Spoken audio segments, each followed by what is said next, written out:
welcome back to CineMortuary, your annual, occasional, infrequent, and often sometimes informative venture into the world of shoddy reboots, remakes in various horror franchises. I'm joined, as usual, by Rob Yeomans. Hello, Dave. How are you? I'm all right. Yeah. Not too bad. How are you doing? Good.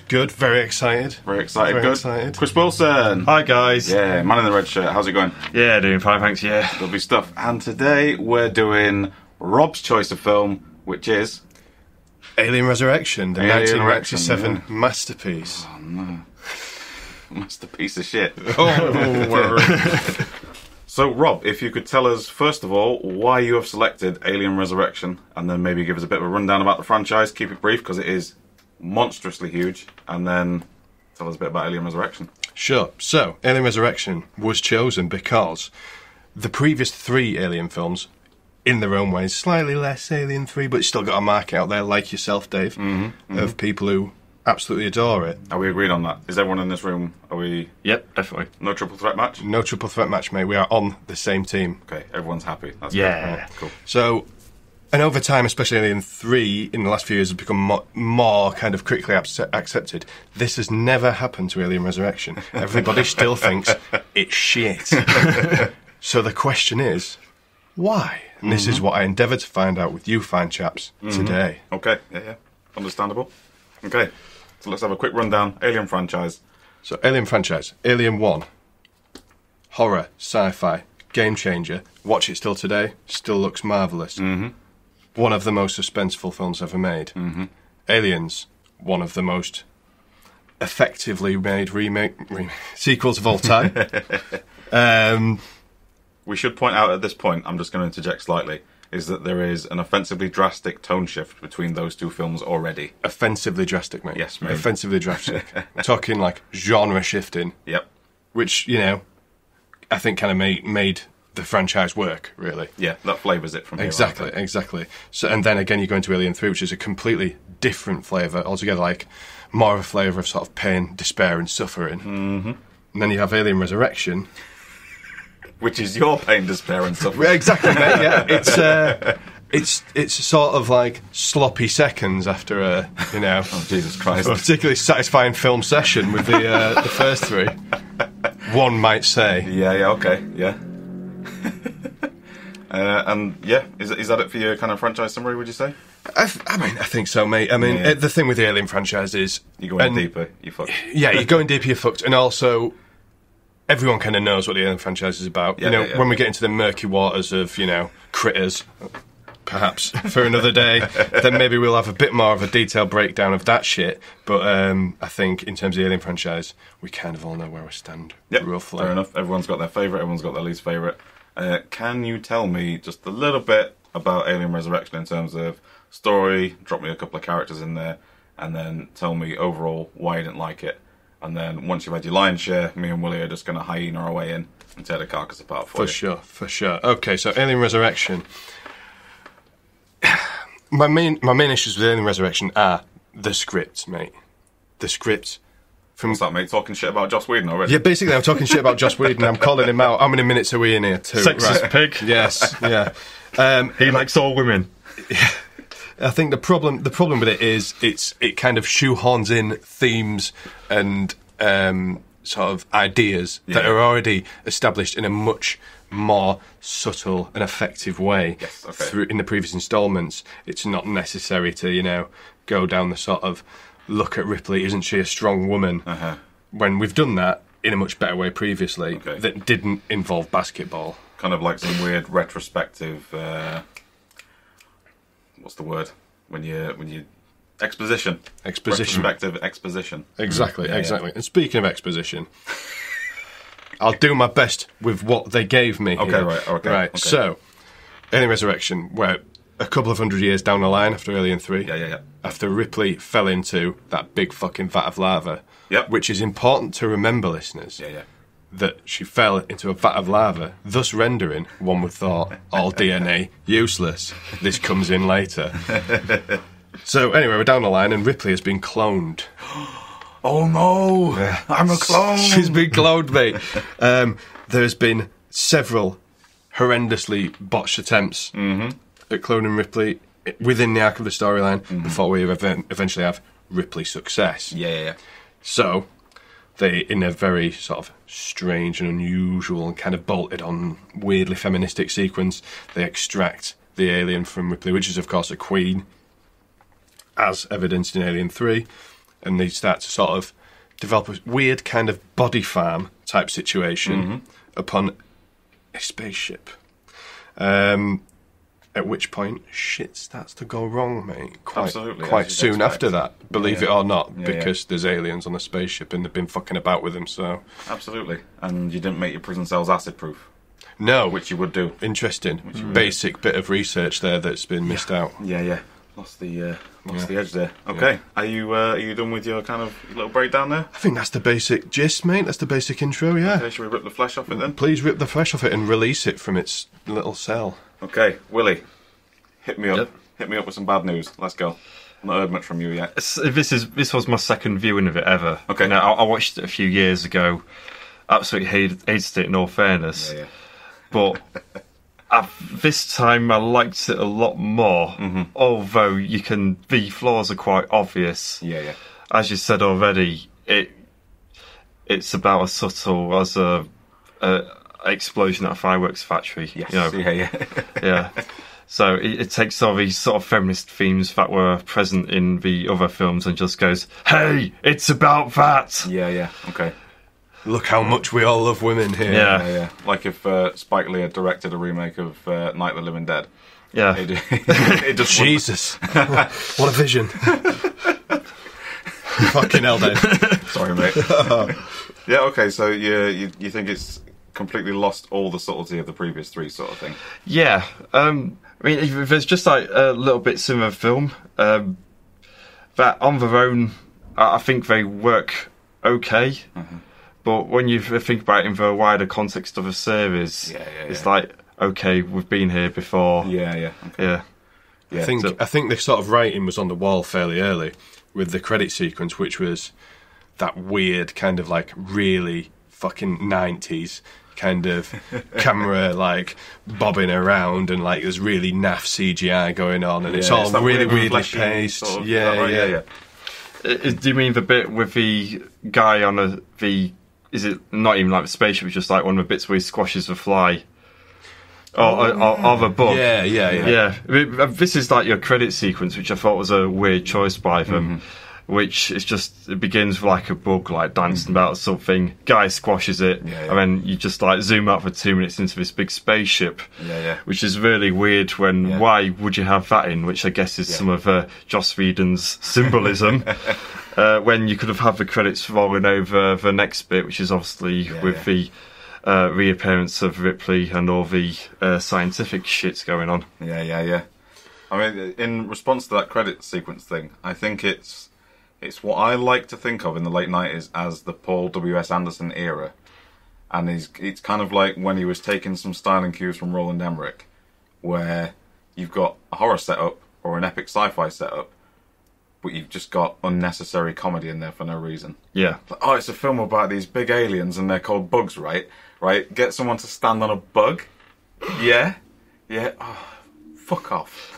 Fuck off with that shit. Just make a horror movie. And straight after that, we get into this weird opening, which is kind of like, I think it's supposed to be some kind of like allegory or representation of childbirth and a female experience, and we sort of get the opening shot of Ripley on the floor of that shithole that she's been kept in like the fetal position. And it's kind of like immediately like been hit with a fucking sledgehammer of feminism. This is the Joss Whedon female vision of the world, which is kind of like, I find it a little bit offensive in a weird sort of way that it's kind of so like ham-fisted and in your face, and is it necessary? I mean, I don't want to deviate too much on Joss Whedon because we could rant about Joss Whedon all day long, but I've always found his gender politics to be so on the nose that I felt patronised. Even as an average red-blooded male, I thought, well, okay, I get it, and then he'll carry on, and he'll carry on. I'll just do Buffy season 1 again. True. But yeah, he's always been very heavy-handed with his stuff, and even with the Jean-Pierre Jeunet directing, it still manages to come through somehow. Yeah, no, absolutely. Getting away from Mr. Whedon for a second, one thing that did jump out on me when I watched this, because it's been quite a while, same as Chris, since I've last seen it, is when we get that opening shot, and then we sort of like come down to Ripley when she's sort of coming out of, or waking up, coming out of a coma, whatever, and she's wrapped in like a fucking weird spider's web. Like a death shroud sort of thing. Like really fucking strange choice of... Oh, I've just put in my notes, she comes out of a womb. With painted nails. With painted nails for some reason. Because painted nails are sexy, I guess? I don't really know. I guess so, yeah. Yeah. But again, about the subtlety, it's like, you could have just shown, but nope, got to show as though she's just been given birth to. Like, fine. Did we watch director's cut or regular cut? I watched the regular theatrical cut. Directors. Cool, okay, you can point out any differences. The only difference I remember is that they make a joke about Weyland-Yutani being bought out by Walmart. Yeah. That wasn't in the version I watched, but I think I've seen that. I've seen the director's cut version or the extended version before, and I was going to watch it for this, but then the director had his little, because on the DVD they've all got the little intros, like James Cameron's like, I'm fucking fantastic, guys. Smoking a watch fag, Aliens, and Jean-Pierre Jeunet, director of this, basically said, I've had nothing to do with this extra cut. I was quite happy with it in the first place, but enjoy it anyway. To which I thought, I'll just watch the theatrical cut then. Okay. I think like the extra bits were just to do with random bullshit on board for Betty, I think. In all fairness, I think I've only ever seen the director's cut because in all fairness I found it since they brought those out, because I didn't even watch Resurrection for the first time till like 2012, and it's like the whole Blade Runner thing. It's like, it's like trying to find the original cinematic version. It's just like, I can't even find it in all fairness. I don't know which one it would be. Yeah. Cool. I think by this point in the film we've been introduced to what I class as one of the pinnacle redeeming qualities, and we will get into it in another episode as well, is Mr. Brad Dourif. Oh, yes, right, I might be jumping ahead on some of your guys' notes here. No, I think we're round about in the same place, he just absolutely goes from scene to scene in this film, just chewing everything up.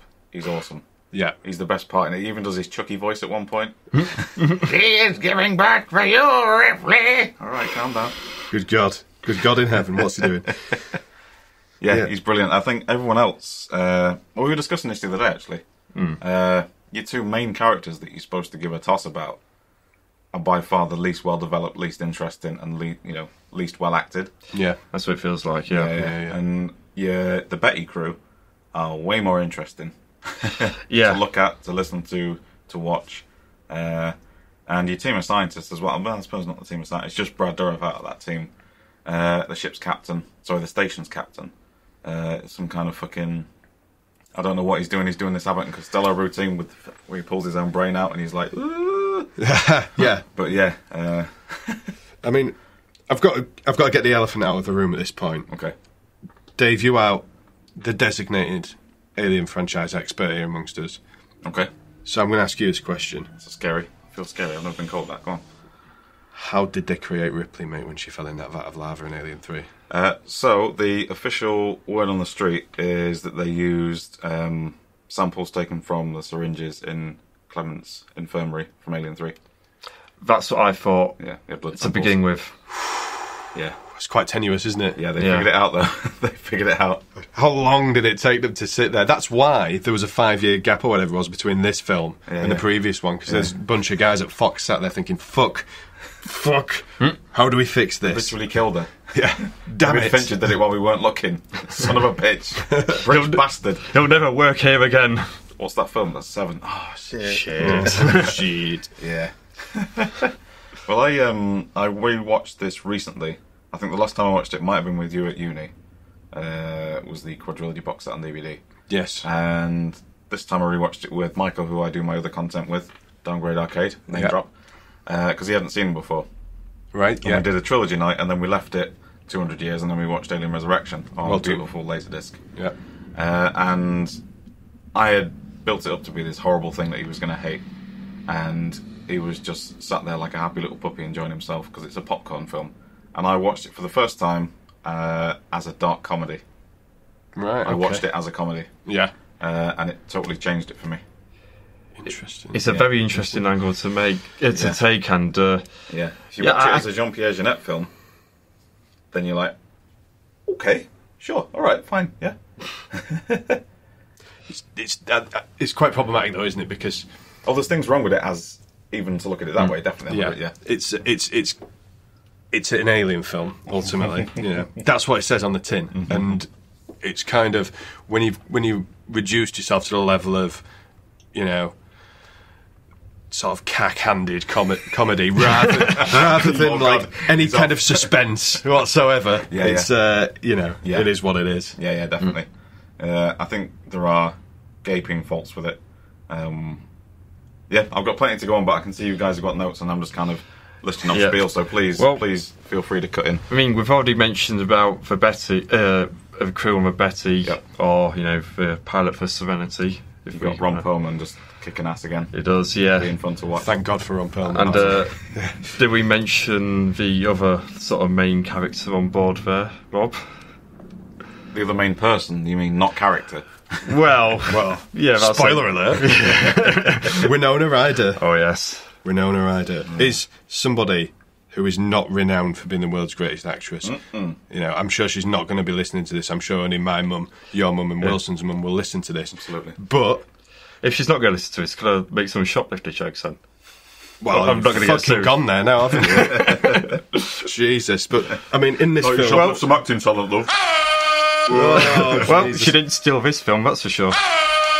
She fucking didn't. No, in fact, for the most part, she had all the charisma of a shovel with eyes. It's like she just brought absolutely nothing whatsoever to this film. We burn all our modems. Oh, my heart fucking bleeds for you, love. Right, where's Ron Perlman?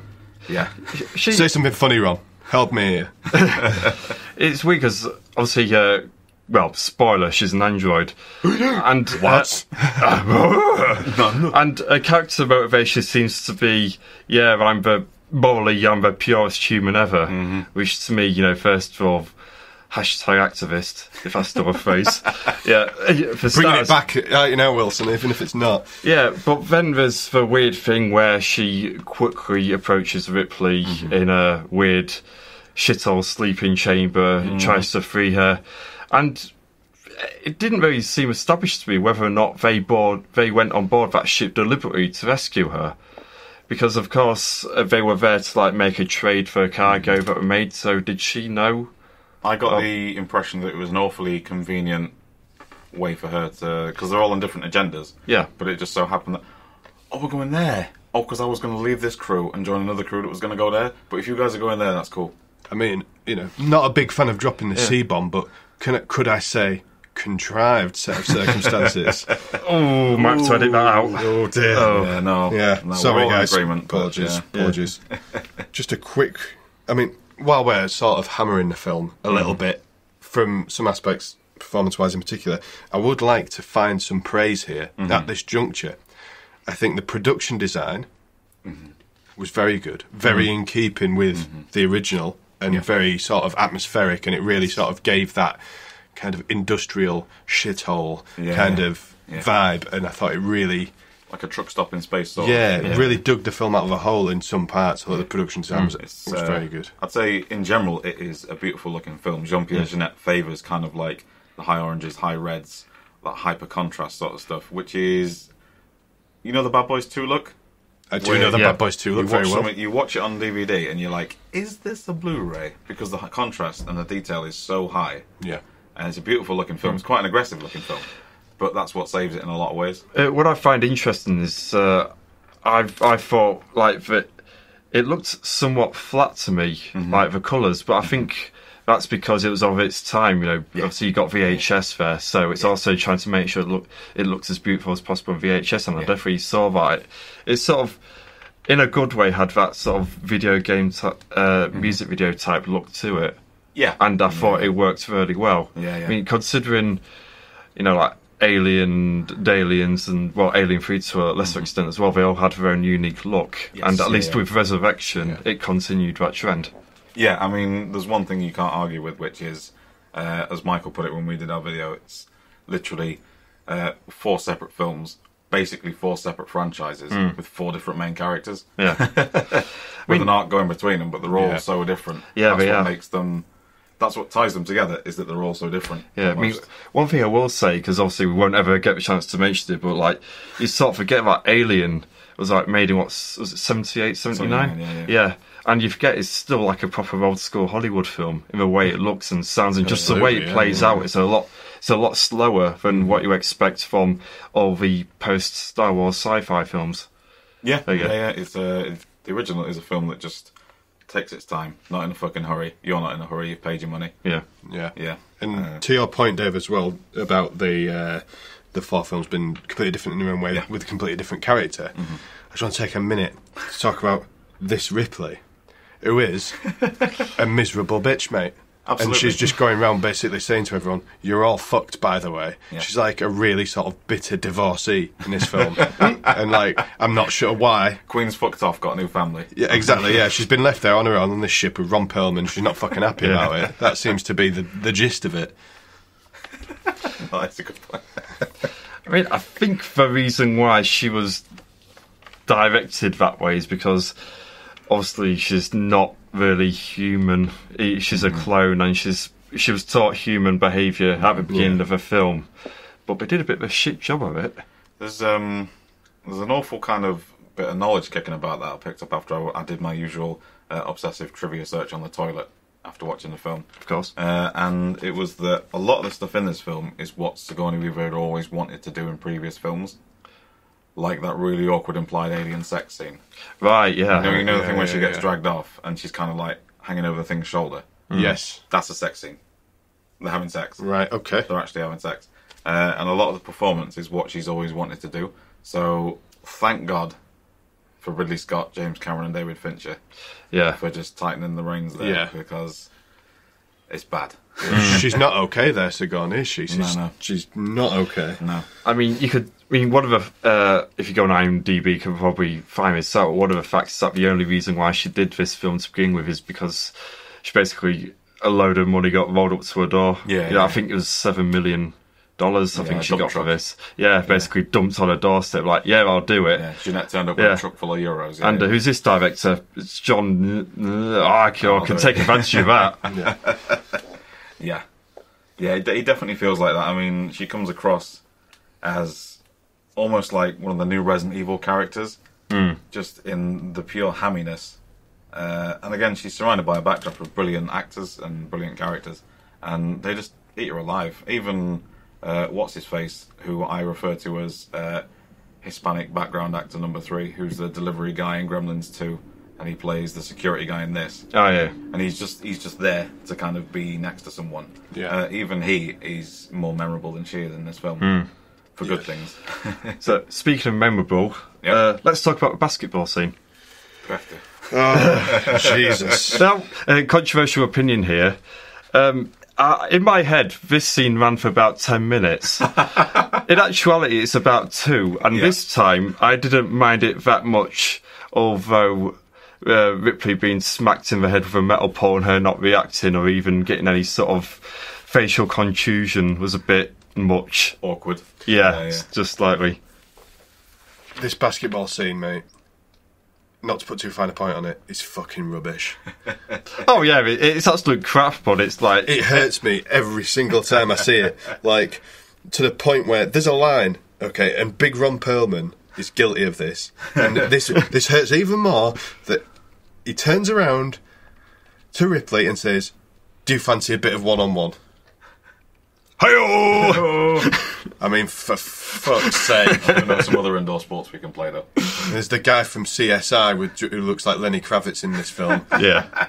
He's like bombing about, and it's just so fucking... Yeah.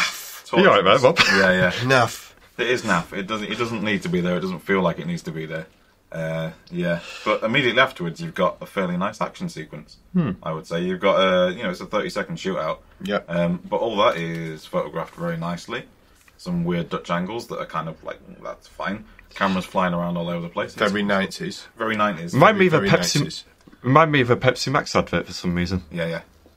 Yeah, it does. I think that's the way it's cut. It's cut in quite a sort of commercially kind of way, and that and the basketball sequence both sort of scream like shit for the trailer. Mm-hmm. Yeah, I agree with that one. Yeah. Well, this is something that's going to get the Sega kids in. Yeah. Yeah. And so after that, of course, the aliens picking up human behaviour, so a few of them turn on another one, kill it, or its acid blood burns the ground. You'd have thought the scientists would have thought about that. Yep. It's a cool moment, but it feels like it shouldn't. Yeah. There's a nice little interaction between the aliens. Well, I say nice. I mean, there's an interaction between the aliens immediately before they're ripping it apart, and it's they're talking about what they're going to do, and then, they're like practically doing rock, paper, scissors to see which alien gets ripped apart. We escape from this fucking film, poor Steve, he's the fucking guy, he gets ripped apart, and then, like you say, rather large hole in the plan of the mad scientists. Yeah. So the aliens escape, and all shit breaks loose. And in the ensuing madness, the captain of the Betty gets killed. There's the guy in the wheelchair. I should remember these actors' names. Sorry. His character's called Reese, if that helps. Michael Wincott's the captain of the ship, which actually feeds nicely into this is my horror sequel bullshit moment of the week. Yep. Where basically Michael Wincott is like walking around, something's not quite right here, lads, and then he turns, he sees the gun on the floor, and he walks up to the gun, and of course it's a fucking trap. Yeah. Of course it is. Like, so contrived, so naff. That is my standout shit horror moment of this film, I think. I have to say. Even the way, like, after he gets like the sort of the what's it called, the aliens. He gets de-spined. Yeah, he gets de-spined, and he sort of like flops in the most B-movie kind of death way. Bless him. Although it does set up a cool thing immediately afterwards where Ripley shoots through his corpse to kill an alien. And then rips its tongue out. Yeah. I did quite like that, in all fairness. The film is full of moments where, I think it's an 18 film, I think so, but it's clearly aimed at teenagers who are going to sit there and go, oh, that's fucking cool. Yeah. That's cool. And then they'll wait for 10 minutes. Just sat there waiting. And then someone else will, oh, that's fucking cool. Yeah. And with the thing with the captain, where he's pulling his brain out, that's fucking cool. But the I think his favourite moment of mine is where the escape pods are all launching. Yeah. And then, again, it's one of the most 90s things you'll ever see, is he throws a grenade along the floor, and then there's the reverse Evil Dead shot following this grenade, and it kind of ping-pongs around the entrance of this escape pod that's got an alien in, and it finally drops in, and then blows up. And then he does this little salute thing before he loses his brain. And it's just all moments like that. Like, that's fucking cool, that. Yeah, it is. Like you say, it's absolutely a sort of... and I think it's very... of its time, very MTV in that way. In that there's these moments that, your teenagers think, that's cool shit. But the problem with it is, in between these moments, it's filled with the worst dialogue imaginable. But yeah, you're absolutely right, mate. I can get you off. Maybe not the boat. Oh, Big Ron. Hey-oh. Just start doing that after every line. I'm going to get a Jim Duggan sound effect. Every time, and then you went, oh! Fucking hell. And so 12 aliens are on the ship running loose, although they'd never really bring that one up again, if being honest. I was going to say, you never actually feel the impending threat of them looming over your shoulder like in other films. No. You get the one alien we'll mention later on who looks a bit weird, but... Yeah, we'll get to that. Yeah, we'll get to that one. But so now the ship, apparently, because it's triggered off an emergency thing, now it's autopiloting back to Earth with these 12 aliens on board. Rob, hold the C word. And they've got 3 hours to do something before it dives back onto Earth. Thankfully not real time. Yeah, thankfully not, no. It takes a while. And so immediately after that, we go into the lab. Yep. Where Ripley discovers all the failed versions of herself. Now, this scene, I really like. Yeah, same here. I think it's actually... This is the best sequence of the film. It is genuinely harrowing. It is, I agree. Because she comes across a really, really failed version of herself which looks like Frankenstein made out with a walrus, and this is the result. And then got run over with a steamroller. Yeah. It's genuinely creepy, and I'd love to call back to the previous films. Where like the humans being like stuck to the walls, and they're going, "Kill me." Yeah, there's a lot of kind of like haunted house, really creepy moments in it, like all the human cargo that they use to hatch all the eggs. For the facehuggers to use, where they're all kind of lined up, almost like this weird German expression. They look like they're arranged like a Geiger thing. Sorry, and they've got their faces over the eggs. That's a beautiful moment, and then this laboratory moment is also just. So those moments are brilliant in it. It's just this, and then we have within this scene the moment where Ripley's kind of antagonising over whether to kill this version of herself, and eventually she flamethrowers it, which I kind of thought was a little bit harsh, to be honest with you. Could she not have just shot it? Did she have to burn it alive? But yeah, I mean, this sequence is one of the two sequences within the film that really sort of made me think, actually, they are trying to say something here. There is something larger at work than just like MTV clips and bad dialogue. There's a bit of soul to it somewhere. Exactly, absolutely, mate. I think at this point we've been introduced to one of the members of the human cargo, who I call Mr. Hyperventilating Man. Fun trivia, I used to go out with his niece. Oh, fair enough. I've got in my notes, I've just called him Ben Elton. Ben Elton? Yeah. Mr. Hyperventilating Man is obviously, he's in Seven as Mr. Hyperventilating Man, who does the thing with the prostitute and rips her guts out. Yes. And he's in Star Trek as a glitchy hologram in Voyager, doing the hyperventilating thing again. Yep. And in this, he's just absolutely nailing it up. He's so hyperventilated, his glasses fog up at the start. If you're onto a good thing, man, then... Exactly, he does it so well. Yeah. Of course. Although, was there any points to him? Absolutely, mate. One of the greatest horror kills of all time, but we're going to have to get to that. We'll get to that in a minute. But for his purpose, is a bit contrived, but we'll get to that. The C word again. Yeah, contrived. Sorry, listeners. Steady on. Mark it. Are we still in the second act, or are we moving on to third act? Where are we going notes, guys? I was going to mention the bit where I've just got it labelled as Under the Sea here. Oh, the water. We're going to talk about the water sequence. The water sequence, the water sequence is... Well, I was going to say one quick thing before I was personally going to come on to that, and that was, at this point, the soundtrack started to really bother me. Okay. Are we talking sound or are we talking music? We're talking music. Yeah. Okay, yeah. And it's kind of, I think my issue with it was kind of so, like... atypical and so generic of the time, and I found that quite disappointing because the previous installments especially, shout out to Alien 3 here, Dave, soundtrack wise, the soundtrack was always something that made the scenes and the sequences that were taking place better. It always elevated them. There's always those nice little key moments within the scores of those films that created so much of that atmosphere, and I think that's one of the key things that's missing from this film. Absolutely, is that it's just not got that punchy. There's no really relevant to it. Soundtrack to it, exactly. Yeah, I think when I watched it recently, I watched it on glorious Laserdisc, obviously, with the volume up to max at 3 a.m. because I have no neighbours, and there's parts of this soundtrack that I like, but I can't remember.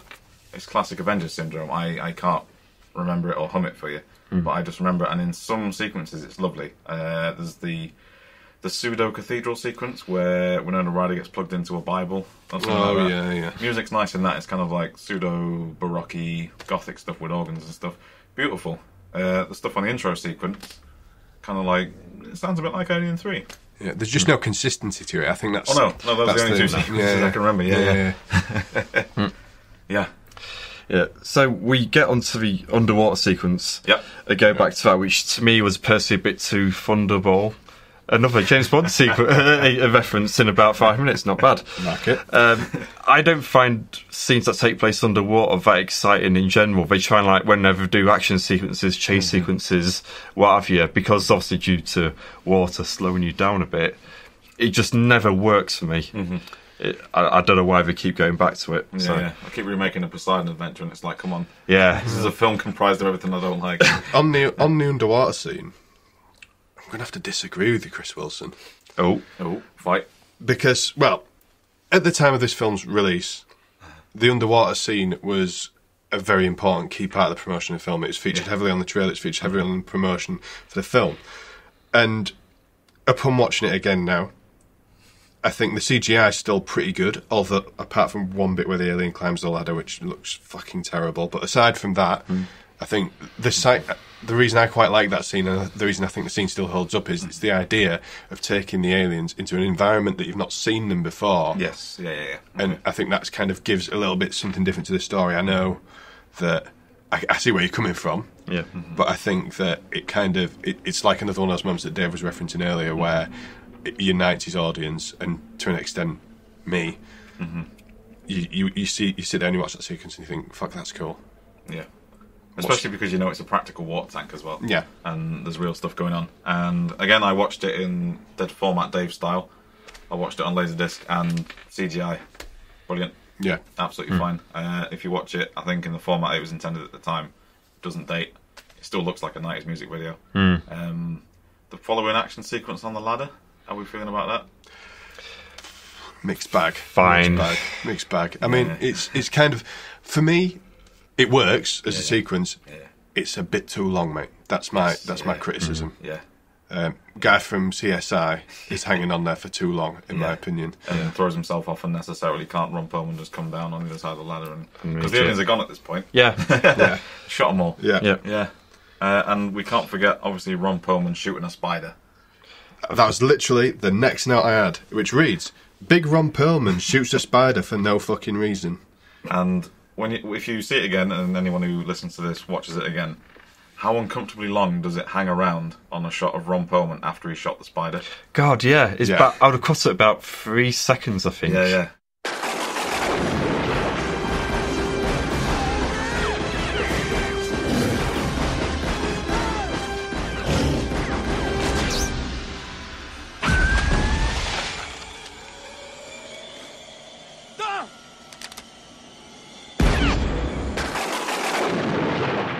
Happens now and again with a film, but the shot is so uncomfortably long. I mean, it's like 2 seconds. I actually physically slide down in my chair. Just fucking get. Oh, thank God. Ron Perlman's getting in face. Oh, bless him. Fifth face. How many faces on Mount Rushmore? 3? 4. He's the fifth. Not finished. He's carved himself in with a shovel. Yeah, with Winona Ryder's face. Speaking of, within that whole skirmish, shall we call it, she's shot by one of the security guys that's tagged along with him. No, he's shot by the scientist. So by the scientist. The dickhead scientist. Scientist's a dickhead, security guy's a good guy. Have I watched the right film here? Yep. So she shoots him, she falls into alien-infested waters, but somehow she's alive. And how is she alive? It turns out she's an android. And a classic line of dialogue here to explain, her morals and all that lot. Yep. In actuality, no human being is humane. Good God in heaven. Now, when it comes to the Alien franchise, I fucking hate the androids. I'm not a massive fan. Like I said, I watched it all through with Michael, and he just turned to me at one point and said, "Oh, it's an android! Why is it an android? That was an alien." Then we watched Aliens, and then Lance Henriksen comes along with Jim Cameron, and they do all this retrospective storytelling where they fill in the blanks of Ridley Scott's awful android fetish, and then everything's fine, and then he comes back in Alien 3, and it's all still fine, and then... He's not fine in Alien 3, mate. The context is fine. That android is not fine. And then in Alien Resurrections, oh, he's an android! Why? Why? Is it because... So they could set up a scene that pretty much immediately follows on from this between Winona Ryder and Ripley. Oh no, not this one. You're holding your face. And it's the girl bonding scene, which is the most forced, bolted-on thing imaginable. Is that the bit where she sticks her fingers inside the bullet hole? Yeah. So, oh no. Yeah, right. You're not a real person either, let's bond. Dire. Absolutely dire. For fuck's sake. We're going into really fucking weird territory here now. After the whole Ripley Winona Ryder moment, there's then a sort of really weird, a few minutes later, montage of Ripley sort of falling into the aliens, and it's like almost like a big orgy with her in the middle of it. Yeah, that's what it seemed like. Yeah, that is the sex scene. Yeah, why in a film that's not very subtle? That's the least subtle thing about the film. Yeah, and completely fucking unnecessary as well. Adds just nothing to the story. No, it's like as she just falls through, as she gets dragged in. It's like so she does all that. It's like okay, she's got to get to the bit that we're going to talk about in a moment, but couldn't she just walk there? I mean, the Halo franchise uses teleporters when it can't be asked to make a story to get you from A to B. So this one just uses a big pit of aliens that you fall into, and then you're in the third act. Brilliant. There you go. Brad Dourif there, we're all having a good time. And I will point out, it is this point in the film where I stopped liking it and stopped forgiving it. Because until this point, I've been thinking, yep, popcorn, fine, I'm having a good time. People are getting shot, stuff's blowing up, aliens flying around, Brad Dourif's doing his Chucky thing again, I'm happy. Yeah. It's at this point where I'm just like, no. When it all goes wrong. Yeah. When they turn the alien queen into a completely different creature, Dave, that reproduces in a completely different way. Yeah. With a very, very strange, infamously strange result. Yeah. Would you like to attack this, Dave? Yes, okay. So it's revealed at this point that a byproduct of the Ripley cloning process is that the initial alien queen that came out of her also shared some of Ripley's DNA. And after laying eggs, all of a sudden they decide, for the purposes of the plot, that it also has a womb, as well as its own reproductive system that it needs to make those eggs in the first place to get the aliens on the ship. Contrivance, maybe? C word again, Dave. Yeah, sorry. Okay, my bad. I need to hold it back. My mum's not going to hate me. We will never get on iTunes, mate, with this language. And it's revealed that it has a womb, and Brad Dourif tells us that it has a womb, and explains it for us in his Chucky voice, which is absolutely fine. And then something comes out of it. Immediately, it renders the alien queen a completely non-threat for the entire franchise, but that's fine. And in its place, we get Casper the Friendly Alien. Do you know, I'm glad you made that reference, because my note on this is, why is it white? Why is it that really, really milky... With a Michael Jackson nose weird, it has as well. Yeah, it just looks completely unthreatening. Yeah. That'd be for Ripley DNA. Right, okay. Because she's white, isn't she? Is she an albino? I did not know that. I guess so, yeah. Yeah, and it turns out Casper the Friendly Alien is a Norman Bates type pining over his mother right away. Yeah, with that weird baby noises it makes. Yeah. So... Yeah, I mean, somewhere there's the lead singer of Faith No More locked in a room making noises for that, isn't there? Do you like Mike? Do you want ice cream or anything? No, I'm okay! All right, Mike. As you were, Mike. Yep. So, of course, Ripley quite naturally gets the hell out of there, runs away, and meanwhile, all hell breaks loose on the ship. Yep. Yeah. So we've got the scientist, definitely the scientist. Definitely the scientist. Yep. He reappears and holds Winona Ryder hostage. Yep. Not realising that she's, a bit of an android. She probably won't feel it anyway. Android. Yep. And it's thanks to Mr. Contrivance himself, Ben Elton. Captain Contrivance, you might say. He saves the day as he bludgeons him for a literal head fuck. Yeah. As it turns out, Ben Elton has an alien inside him. Yeah. And when it's about to burst out of his chest, he presses it against the scientist's head, and an alien shoots out his brain. Yeah. I think we can all agree, kill of the week. That is absolutely kill of the week. Yeah. I mean, all the way through the film, all the way through the second half, sorry, they're building up that it could burst out of him at any moment, and those scenes are quite tense because everyone's ready to just blow his head off. Yeah. And then he finally loses his shit at the end of the film, and Kiwi head scientist guy, shoots him like 10 times, and he just keeps coming. And then it's so comedic. It is Abbott and Costello again meets Frankenstein, just bashing his head off the thing. And then they do that really 90s thing where they go down his throat into his body in CGI, and then the alien comes out through his head.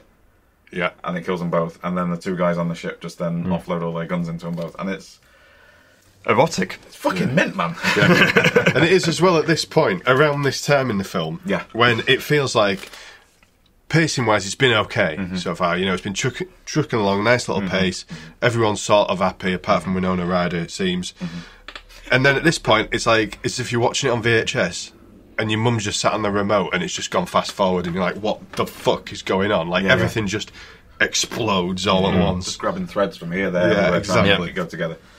So we get like Ripley, then the eyes on the ship, but then here comes Casper, the friendly alien, as well. And it starts just like we need some fast-paced action here, and it all gets a bit confusing. I would like to have a little moan about Casper, if that's all right. That's fair enough. So recently, after that, after Alien Resurrection, I watched AVP 1 and 2. Brave man. And AVP 1, I've got a lot of time for. Okay. It's been a while. Not really sure why, but I'm a big fan of practical effects, obviously. Yeah. And it's got Tom Woodruff Jr. climbing around in an alien suit and some big basketball players dressed as predators. That's fine with me. And the thing that they do with that is instead of they introduce an alien queen at the end. Spoilers. But your main antagonist for all the characters is just a regular xenomorph alien, but he's smarter than the other ones. And to identify him for the rest of them, they give him like this acid burn on his head, where he's been attacked by a predator. Oh, yeah, the predator shoots him with the mesh thing, doesn't it? Yeah. So he's got that mesh burn on his head, so you can always identify him out of the crowd that he's the smart one, like dodging the bullets and stuff. And I think to fix Resurrection, you need to bin off this Casper the unfriendly ghost thing, and we need a smart alien, because you've got a smart alien set up in a scene with Brad Dourif, the one that learns how to use the liquid nitrogen when the guard comes in to see what's happened. So you've got a smart alien. Just bring that one back. In fact, you've got 11 other aliens hanging around somewhere where they went. Do something. Yeah. Yeah, and I think that's kind of yet another issue with Casper the Friendly Ghost is it's not very smart, is it? This is supposed to be the next evolution of this line, and the xenomorphs across the board pretty smart creatures. Yeah. You know, they can't fucking kill him forever, can they? You know, they keep coming back. They're very smart creatures, but this seems to be a really weird regression into some kind of just bizarre, convoluted, unnecessary creature. I think, in a way, it's to explain the somewhat uninspired way they kill him, in that he basically falls for the old aliens trick of getting sucked out into space. Oh, fuck off, that kill's awesome as well. That kill is good. Well, it is good, but, you know... In its execution, good. But... Yeah, but surely, you know, this is what, 200, 500, a million, whatever years into the future. Yeah. I think the aliens would have learned at that point, don't go near any open doors or windows. And don't build your spaceships with glass. Yeah. Special mention here, though, to the fucking sound that it makes when it's been pulled out of that little fucking hole. That horrible pterodactyl screech. Yeah, exactly that, yeah. Good God.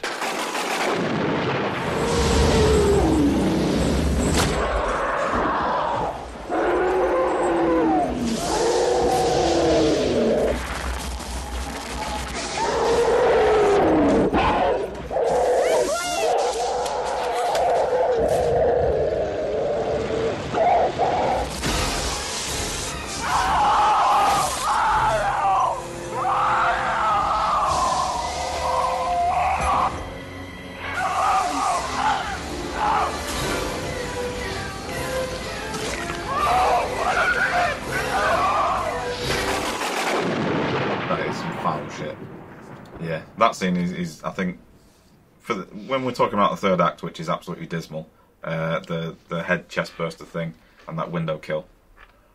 Yeah. Top end. Top end. But that is like, you know, a minute of screen time, isn't it? In a sort of massive, like you've dug through a lot of shit to pull out of those nuggets. It's finding 20 pence in a dog turd sort of thing. But I mean, going back to what we said earlier, it's because it is full of cool moments in all fairness. It's just overall as a film, although better than what I thought, it doesn't hold up. No. You know, unless as an overall thing, it just doesn't hold up that well. Yeah. And we have after that, at the end, we have the Ripley finally makes it back to Earth after 75,000 years. Attempt at putting the nice bow on the franchise, but also who gives a fuck It's a wasteland. Ha ha ha ha ha. And you don't really get to see anything, do you? You just get to see a sunset. Is that right? Yeah. Basically, there's just Richard Stanley, mate, sat there, ready, waiting for these fuckers with his goggles on. Now, actually, you do see a wasted Paris. So, that must be an extended version then. Yeah, that's it. There you go. Yeah. That's what I saw. The Eiffel Tower all fucked up and everything like that. Yeah, that wasn't on the theatrical version, I don't think. But literally just to pan up to that shot. Okay. So I guess I did it back in again. Well, that's something more, to be honest. Yeah, still a waste on though. Ha ha ha ha ha. So we have reached our natural conclusion, our unnatural conclusion to Alien Resurrection. Thoughts? Well, despite the fact that David Fincher killed Ripley in the most savage way possible. He did. It wasn't him that killed the franchise. It was the one where she survives at the end and actually gets back to Earth and gets what she wants that killed the franchise. Yeah.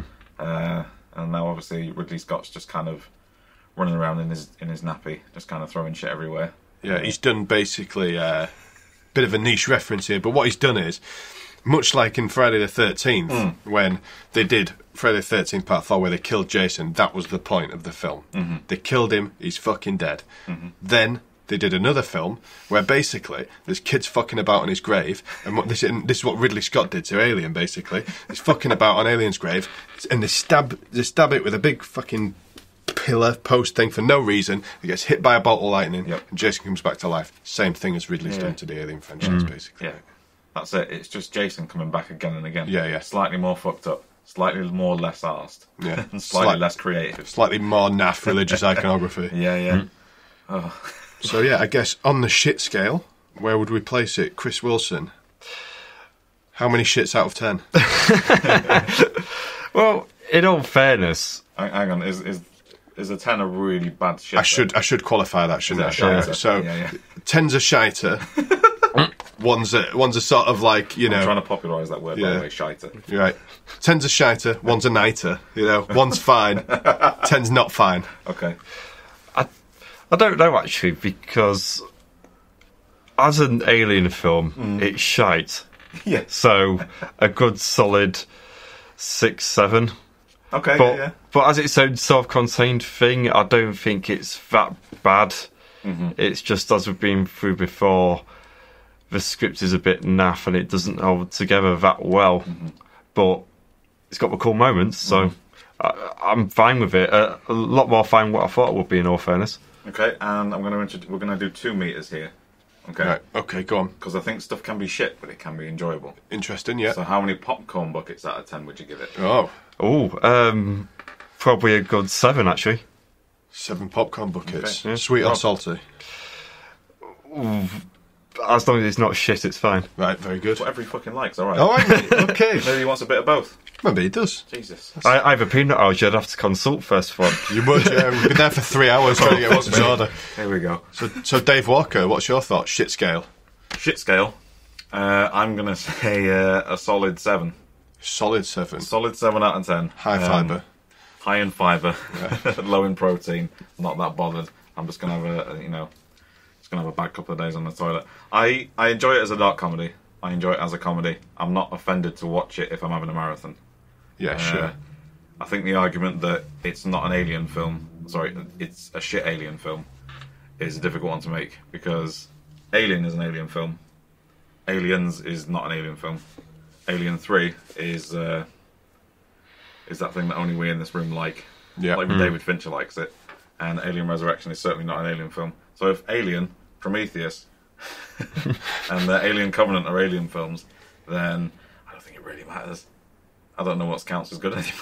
How many buckets of popcorn are you throwing on it? Buckets of popcorn, 8, mate. 8? That's 8. A lot of popcorn, mate. Yeah. That's a lot of popcorn. I did watch it with a volume real high, though. Right. For me...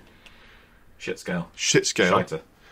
I think this kind of sums up the film in a way, and it's so middle of the road that I'm going to go for a 5 on the shit scale, mate. Yeah, that's fair enough, yeah. It's not offending anyone, is it? On a popcorn scale, I'd probably go a 7. I'd probably go a 7. Go a 7. Yeah, okay. I enjoyed nibbling on it, but it was a bit too sweet for me towards the end, I would say. That's fair enough. Okay, everyone happy? Everyone unhappy? Relatively satisfied. Yeah. I guess it comes to this stage now where we should reveal that Dave is next in the chair for episode 2. Oh, no. So, Dave, what have you got for us, mate? Next time we're going to be looking at Shark Attack 2. The only member of the Shark Attack franchise I have actually seen. It was the only one on the shelf I could find, along with Ghost Shark, which Ghost Shark was not in the S section or the Shark section. So what's going on? CEX York, get your shit together and get a Shark section going. But yeah, Shark Attack 2. I think it was done in 2000 and stars some guys from Sci-Fi Channel. The Sharknado of its day. Oh, I don't know about that, mate. You've really dropped us in the deep end with this one, Dave. Come on, mate. Thank you. Thank you. Maybe it was more the Jaws 4 of its day. Okay, yeah. We shall find out on the next instalment. We shall find out. See you next time. Goodbye. Bye! Don't forget, you can follow us and keep up with all our updates at CineMortuary on Twitter, /CineMortuary on Facebook, and of course at CineMortuary on Instagram. I don't know how you do pictures of podcasts, but we're going to do that anyway.